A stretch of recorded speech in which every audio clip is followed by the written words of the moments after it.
मेरे प्यारे देशवासियों,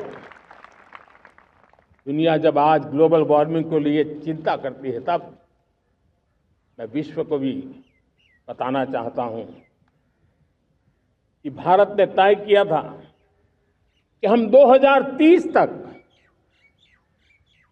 क्लीन एनर्जी भारत में 50% पहुंचा देंगे। ये लक्ष्य हमारा 2030 तक था। मेरे देशवासियों का सामर्थ्य देखिए, मेरे देशवासियों की संकल्प शक्ति देखिए, मेरे देशवासियों को विकसित भारत बनाने का संकल्प को पूर्ण करने के लिए उनकी दौड़ देखिए। हमने जो लक्ष्य 2030 में तय किया था, वो 50% क्लीन एनर्जी का लक्ष्य 2025 में हमने कर लिया। 5 साल पहले हमने अचीव कर लिया, क्योंकि विश्व के प्रति भी हम उतने ही संवेदनशील हैं, प्रकृति के प्रति भी उतने ही हम जिम्मेवार लोग हैं।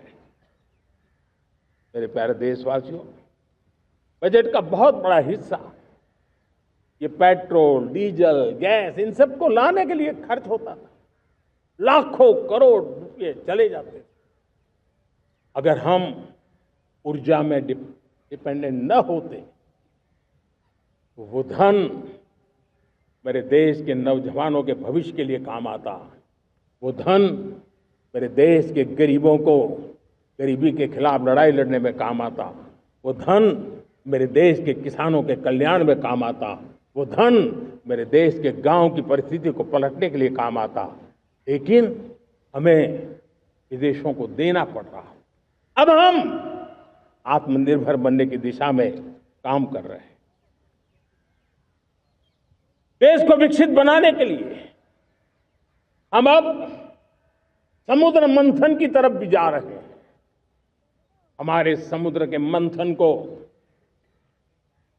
आगे बढ़ाते हुए हम समुद्र के भीतर के तेल के भंडार, गैस के भंडार, उसको खोजने की दिशा में एक मिशन मोड में काम करना चाहते हैं। और इसलिए भारत ने national deep water exploration mission शुरू करने जा रहा है। ये ऊर्जा इंडिपेंडेंट बनने के लिए ये हमारी महत्वपूर्ण घोषणा है। मेरे प्यारे देशवासियों, आज पूरा विश्व क्रिटिकल मिनरल को लेकर के बहुत ही सतर्क हो गया है। उसके सामर्थ्य को लोग भली भांति समझने लगे हैं। कल तक जिस तरफ ज्यादा ध्यान नहीं था, वो आज सेंटर स्टेज पे है। हमारे लिए भी क्रिटिकल मिनरल्स में आत्मनिर्भरता बहुत अनिवार्य है। एनर्जी का सेक्टर हो, इंडस्ट्री का सेक्टर हो, रक्षा क्षेत्र हो, टेक्नोलॉजी के हर क्षेत्र हो, आज क्रिटिकल मिनरल्स की टेक्नोलॉजी के अंदर बहुत अहम भूमिका है। और इसलिए नेशनल क्रिटिकल मिशन हमने लॉन्च किया है।